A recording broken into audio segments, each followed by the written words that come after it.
Ахметова Бибіқажар Жалайырқызы нөмірі 7-ші Қарсыбай Сыпатаев атындағы IT мектеп лицейінің 2-ші А сыныбының сынып жетекшісі боламын.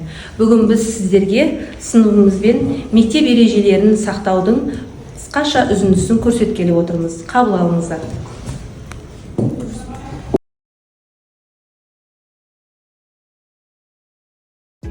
Мектебіміздің ішкі тәртібі бойынша оқушылар сынып жетекшісімен бірге мектеп ауласында қатар бойынша жиналады. Оқушылар толығымен жиналған соң сынып жетекшісімен бірге сыныпқа кіреді. Сонымен қатар мектебімізде баяндауыш сыныбынан құралған мектеп ауласында және мектеп ішінде кезекшілер жұмыс жасайды.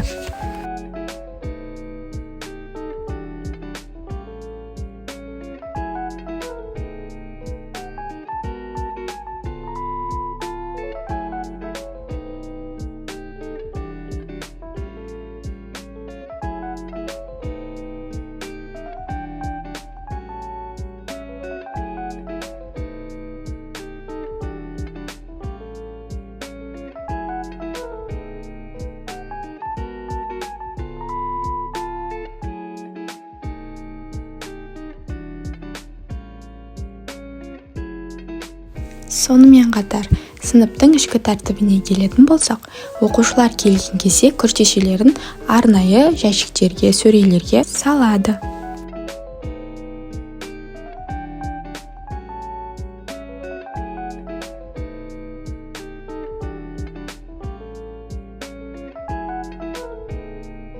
Онан соң, сабаққа қажетті құрал-жабдықтарын үстел үстіне қойып, сабаққа дайындалады.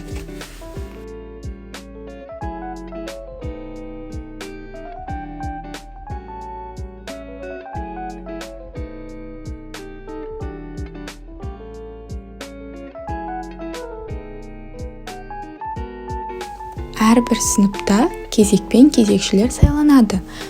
Кезегі келген кезекшілер осы сыныптың тазалығына жауап береді.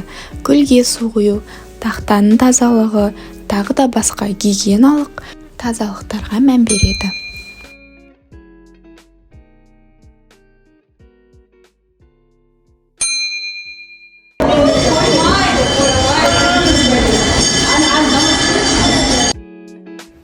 Оқушыларға терезе алдын жақындауға болмайды, себебі өте қауіпті.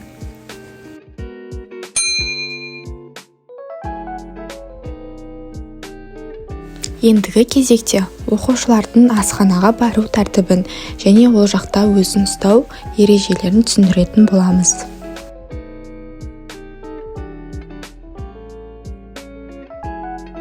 Оқушыларға текпешектен түскен кезде секіруге болмайды, себебі ол өте қауіпті.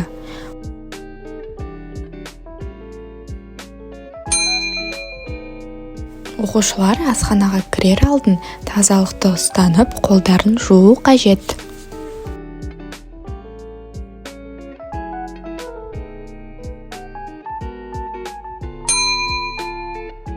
Мектебіміздің тәртібі бойынша балалар асханада жүгіруге, оқыс іс-әрекет жасауға және ас ішіп отқанда сөйлеуге болмайды. Әрбір оқушы ас ішіп болған соң ыдыс аяқтарын арнаулы ыдыс жуатын орынға апарып қояды. Үлкенге құрмет ретінде мұғалімді көрген кезде міндетті түрде амандасып өту қажет. Сынып ішінде қыз балалар ұлдарды, ұл балалар қыздарды сыйлап, тәртіпті болу қажет.